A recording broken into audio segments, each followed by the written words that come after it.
Entrevista, en Presencia Universitaria por la tarde.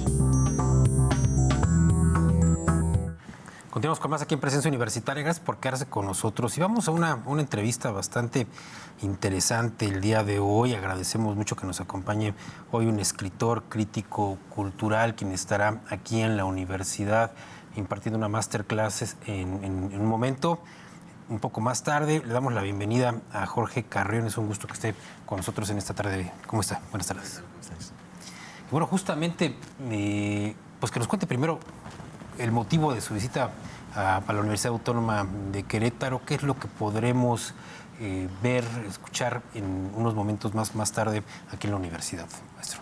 Pues la verdad es que me han invitado porque en los últimos años me he obsesionado con la inteligencia artificial y he escrito varios libros desde la ficción y desde el ensayo sobre la IA.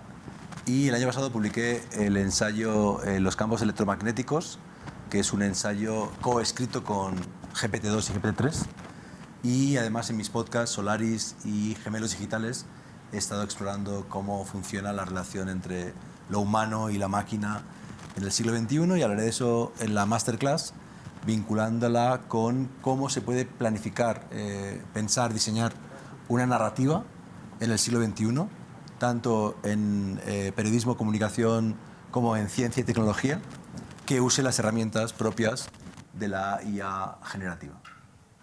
En este caso también respecto a la inteligencia artificial, pues surgen muchas dudas, muchas preguntas, también en el ámbito creativo, revisando información que ha surgido de la inteligencia artificial, pues a veces se señala que esta podría acabar con la creatividad. ¿Esto cómo lo ha llevado en la escritura? Y también cuál sería este posicionamiento de cómo utilizarla también en esta cuestión que tiene que ver con la escritura. La verdad es que desde que Mary Shelley escribió Frankenstein, o desde que nació la palabra robot hace un siglo, siempre hemos vinculado la IA o lo robótico o lo artificial con discursos apocalípticos. Llevamos 200 años preparándonos con relatos de novela, de cine, de televisión, de todo tipo. Pensemos en Robocop, por ejemplo, o en Terminator, para que las máquinas nos destruyan. De modo que no es nuevo pensar en términos negativos la relación entre algoritmos y creatividad. Yo, en cambio, creo que son una herramienta extraordinaria que van a llevar el cine o la televisión o la fotografía o el arte contemporáneo o la literatura a una nueva dimensión. Estamos en una etapa de transición muy interesante en que todo es nuevo y todo es raro y todo es difícil, pero ojalá sepamos conducir tanto desde la creatividad y la academia como desde las leyes y la política a una transición más o menos armónica que no provoque un descalabro en términos laborales y que permita que juntos construyamos el futuro, no desde la distopía, no tampoco desde la utopía quizá, sino desde algún tipo de término medio. Porque hoy en día, para algunos, la inteligencia artificial vendría a hacer todo por nosotros. O sea, prácticamente nos haría el trabajo. Y en el caso de la escritura o de la realización de guiones o de películas, ¿sería la inteligencia artificial la que le estaría generando esto? ¿Sería el hombre? ¿Quién llevaría la batuta para la generación de, de algún guión, de alguna película o algo creativo? La verdad es que los programas que hay ahora para ayudarte con los guiones son interesantes, y yo el otro día de hecho estuve en la exposición de Damien Hirst en Jumex, en México, capital, y antes de ir a la exposición le dije al ChatGPT que me hiciera un guión de una exposición de Damien Hirst, y no era muy diferente de la que vi, ¿no? El guión era muy parecido. De modo que lo que ocurre es que a veces los humanos no estamos a la altura y no somos tan originales como pensamos, y lo que hay que hacer, yo creo, con las máquinas es ayudarnos con ellas para potenciar nuestra creatividad, ¿no? Hay agencias de comunicación que ya están usando Gemini o Copilot o ChatGPT para generar 100 eslogans o 100 ideas que no pueden usar en su campaña, ¿no? O sea, es una buena base para empezar a trabajar desde la oposición o desde la negación o desde el diálogo, digamos, más o menos tenso. Pero el problema no es de las máquinas, es de los humanos. Quizás nos hemos relajado, estamos haciendo películas predecibles, series sin interés, novelas que puede escribir cualquiera, y ojalá las máquinas nos ayuden a aumentar el nivel. Ahora, en este caso, ¿cómo sería la manera más adecuada de utilizar la inteligencia artificial, pero principalmente tomando en consideración toda esta parte de la creación literaria, que también es un campo en el que pues, actualmente usted se ha enfocado? Yo diría que la literatura todavía es muy superior desde lo humano. O sea, si tú comparas la animación que puede hacer un humano y la que puede hacer una IA, no hay tanta diferencia, ya.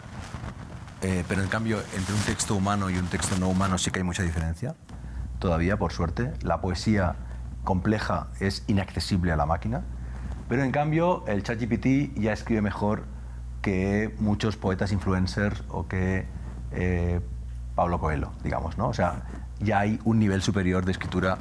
Entonces el problema es, como decía antes, que quizá nos hemos relajado, quizá hemos publicado libros que no había que publicar y ojalá las máquinas nos ayuden como a recalibrar esto. Ahora mismo la IA es una herramienta mejor que el corrector de Word, mejor que Google, mejor que Photoshop para la fotografía o que Autotune para la música, y yo creo que hay que justamente exprimir ese tipo de ventajas y de recursos que te brinda la IA generativa, que ya está, de hecho, si tú quieres, coescribiendo contigo incluso en el Word. Ahora, si bien pues existe mucho esto de los discursos apocalípticos sobre el tema de la inteligencia artificial, ¿qué tan real podría ser que pues también la inteligencia artificial acabe con muchos de los creadores de contenido, que acabe incluso, bueno, en nuestro caso, con los periodistas, que en su momento nos venga a reemplazar una inteligencia artificial? ¿No hay también ese riesgo en su momento que vengan a desaparecer muchas de las actividades que hoy existen?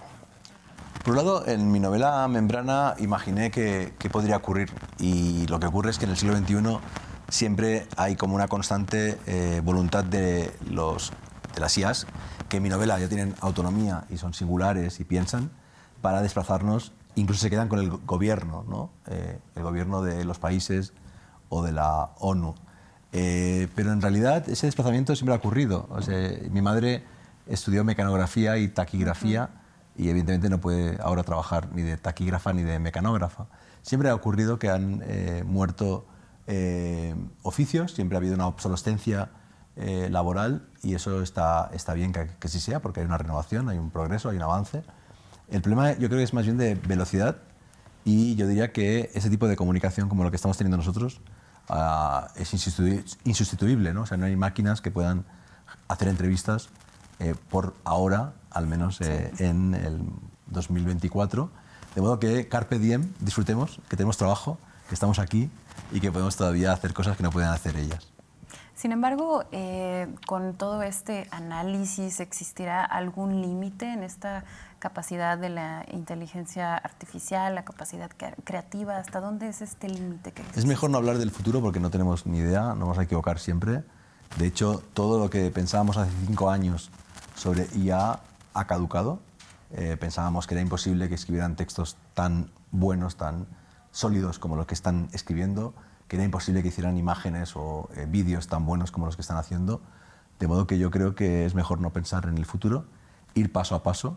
Y lo que ha pasado este año ha sido que en un año hemos pasado del ChatGPT a una competencia feroz de todas las tecnológicas por la IA, la implementación de la IA, pero la inversión económica ha sido tan brutal que no ha sido rentable. Entonces puede ocurrir que haya una burbuja que se está desinflando y que todo se ralentice porque la velocidad de la IA es tan rápida, tan exagerada, que la humanidad necesita tiempo para alcanzarla y llegar a la convergencia. Ahora, habrá una masterclass justamente hoy en la Universidad Autónoma de Querétaro. ¿Qué es lo que se podrá conocer, qué es lo que se podrá escuchar en esta tarde? Ahí voy a hablar básicamente de lo que he aprendido escribiendo, por un lado, Membrana, que es una novela que escribí yo solo, pero en la cual yo me pongo en el lugar de una IA y hablo como si yo fuera una IA del 2100. En Membrana me invento el Museo del Siglo XXI, que es un museo que ha hecho la IA para contar la historia de este siglo. Y voy a comparar ese proceso con el proceso de escribir Los campos electromagnéticos, que es un libro que escribí con GPT-2 y GPT-3 y que, por tanto, puede ser un ejemplo de hasta qué punto pueden escribir o no las máquinas. A partir de esos dos procesos creativos, voy a dar algunos consejos a los alumnos de la Universidad de Querétaro para que apliquen ese tipo de herramientas, de recursos, de estrategias a su propia práctica, sea creativa, sea comunicacional o sea científica. En este caso, pues para también invitar o dar a conocer un poco de lo que se va a estar compartiendo, ¿cuáles serían algunos consejos también para la audiencia que nos escucha al momento de utilizar estas inteligencias artificiales enfocadas en esto que tiene que ver con la creación? Pues yo diría que lo que hay que hacer es formarse. Todos abrimos nuestra cuenta de Facebook o de Instagram sin ningún tipo de reflexión previa, de un modo muy intuitivo. Y hubo gente que compartió fotos de sus hijos desnudos sin darse cuenta que estaba dándole esas fotos a una corporación y que iban a circular de un modo ilegítimo por la red. Ahora que sabemos lo que ha pasado con las redes sociales, entremos en el ChatGPT o en Gemini con una cierta reflexión, busquemos textos, vídeos para entender de qué se trata y intentemos ser lo más responsables y éticos posibles en nuestro uso de la inteligencia artificial. Ahora, justamente me llama mucho la atención que nos digas que escribiste un libro junto con una inteligencia artificial. ¿Cómo es ese proceso de creación junto con una inteligencia artificial? O sea, tú le preguntas, ¿cómo es? Bueno, primero hicimos una red neuronal que se llama Jorge Carrión Espejo, que es un GPT-2 que se entrenó con mis textos para que escribiera como yo. Y en aquella época, y hablo hace 2 años y medio, podías hacerlo en tu ordenador, de modo que esos textos míos están ahí y están seguros, no se comparten con nadie. En cambio, OpenAI, cuando creó el GPT-3, ya te obligó a trabajar en línea y que todo lo que tú escribas o pongas pase a ser suyo, de algún modo, ¿no? Entonces, la primera parte de los campos electromagnéticos hay un prólogo mío muy largo sobre escritura y algoritmos. En la segunda parte hay un texto escrito con GPT-3, a partir de preguntas y a partir también de un remake de un texto del surrealismo, Los campos magnéticos. Después hay un texto escrito por GPT-2 y un epílogo mío en el cual explico todo el proceso. Por suerte, lo mejor del libro, no lo digo con arrogancia, lo he escrito yo, porque todavía no escriben muy bien, pero los consejos, las conclusiones que puedes extraer del proceso, yo creo que pueden ser útiles para que cada uno de nosotros, decida qué hace o qué no hace con la inteligencia artificial.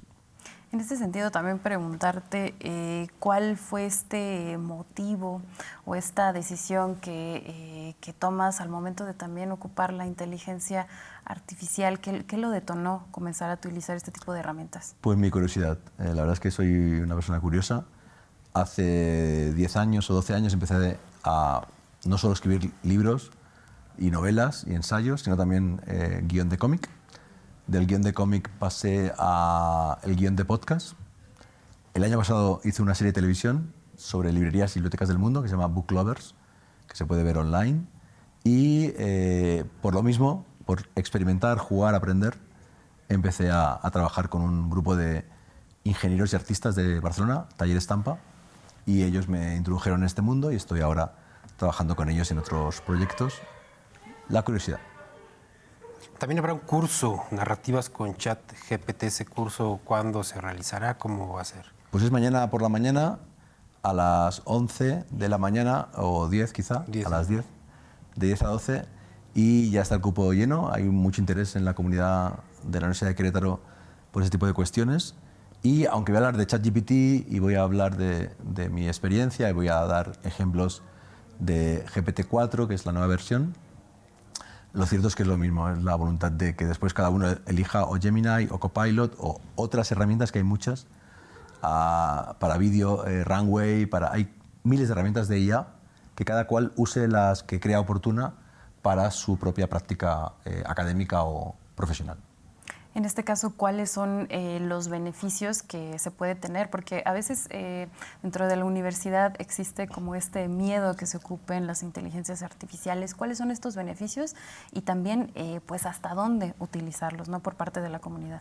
Yo creo que lo que nos ha enseñado el siglo XXI en términos digitales es que aunque tú uses Duolingo para aprender una lengua o tutoriales de YouTube para aprender cualquier cosa, la capacidad de transmisión de conocimiento del cuerpo y de la persona no se puede superar.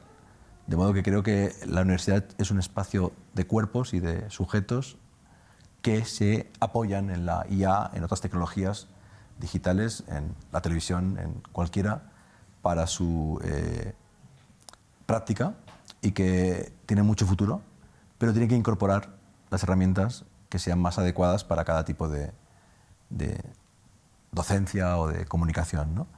De modo que se abre toda una nueva etapa en la cual las universidades tendrán laboratorios, tendrán expertos, tendrán recursos, tendrán guías, y en cada caso concreto decidiremos qué se usa y qué no se usa para el aula, ¿no? En el caso de la evaluación, yo creo que va a morir o está muriendo el trabajo que hace el alumno en su casa solo, porque no puedes saber si es plagio o no es plagio, etc. Claro. Y que eso es una oportunidad para renovar la pedagogía, porque no puede ser que cuando yo era niño se usaran los mismos recursos de evaluación que se usan ahora. Han pasado 40 años, ya es hora de que nos reciclemos. Que de acuerdo con tu experiencia, lo que no se puede reemplazar pues es la imaginación, la creatividad por parte de los alumnos. Entonces tendría que ir hacia ese punto, ¿no? Finalmente. Sí, a estimular el espíritu crítico y la edición, la verificación. O sea, las IAs generan imágenes o textos sin ningún tipo de control. Y el humano se está convirtiendo en el sujeto, en el agente de control, verificación y edición de lo que hace la IA. Perfecto. Entonces, bueno, hoy entonces será a las 6 de la tarde esta masterclass en el Patio de los Naranjos, en la Facultad de Filosofía, aquí en el Centro Histórico. Todavía, no sé si es entrada libre, no sé si todavía haya cupo, haya oportunidad de ir a todos los que estén interesados. Hoy, muy interesante esto, a las 6 de la tarde, ahí en la Facultad de Filosofía, en el Centro Histórico. Pues muchas gracias. ¿Algún mensaje final, algún último comentario? No solo dar las gracias a la universidad por la hospitalidad y a vosotros por las preguntas. Muchas gracias, Jorge Carrión, escritor, crítico cultural, por estar con nosotros en esta tarde aquí en Presencia Universitaria. Continuamos.